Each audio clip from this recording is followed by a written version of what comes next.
The year was 2022 and I could barely recognize myself. I was a shadow of the person I am today. I could barely stand before people and utter a few words, let alone ask a question in a meeting.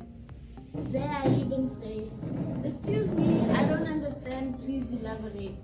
I could not do any of that. This shocked me because I didn't grow up this way. Good morning, fellow Toastmasters and esteemed guests, if they are any. In August of 2022, I finally decided to join Toastmasters International. I had known about the organization for a while, but hadn't had the courage to take the plunge. But it was time, because I could see myself ceasing to exist. When I finally joined, I joined Gaborone Toastmasters Club. And there, each and every meeting I took up a role or gave a speech. When I wasn't speaking, I took up a role or two. I had figured if I gave it my all, if I was uncomfortable enough, the feeling would ultimately leave me. And it did. The nerves don't quite go away, but I don't dread standing before people as much anymore. As a member of Gaborone Toastmasters, I also pursued the pathway team collaboration. As a young scientist, I wasn't required to speak before people much, but that wouldn't be my fate for forever. Hence, I decided to embark on that journey. I decided I needed to learn how to be a collaborative leader because that is what I needed for myself. In team collaboration, I came to realize the kind of leader I aspired to be with those around me since I work on teams. And you might wonder, leadership again, Toastmasters? Well, Toastmasters teaches both public speaking and leadership, if you weren't aware. And these are through volunteer leadership roles called club officers, which is why we are here today. Initially, when my club members asked me to take up the baton after them, my club officers at the time, I shied away. I wondered if I really could, but I settled for the safe option of secretary. I already loved to write, and it fit my schedule. It fit my schedule very well. I could also be the right-hand woman to the president without having the spotlight on myself.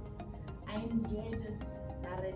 I gathered those club documents with my life. In the end, my immediate past president or president at the time, who also happened to be my mentor, told me boldly that he wanted to nominate me to become president. I mean, it was time. I had done the work. At that time, I was also writing for the District 74 Southern Africa Toastmasters magazine. I was living my teenage dream. And because he believed in me so much, I also decided to nominate myself.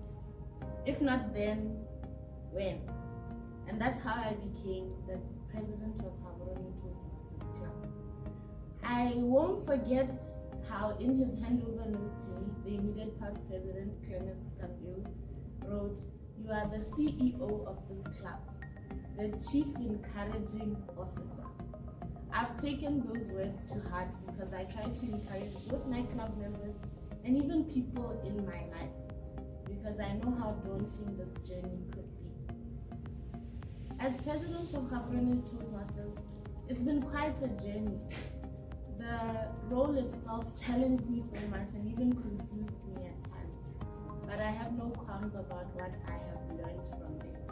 I've reaped so much from Toastmasters, both professionally and personally. A year into joining Toastmasters, I decided to further my studies.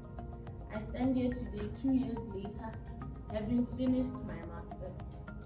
I also took up several electives on the platform, such as how to prepare for an interview, which I had Bame host a special club meeting just for me alone, and everyone judged my interview.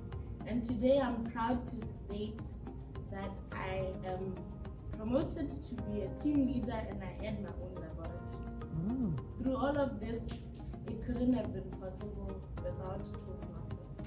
Therefore, I have a question for you. What do you want Toastmasters to do for you? Because Toastmasters indeed saved me from myself. I think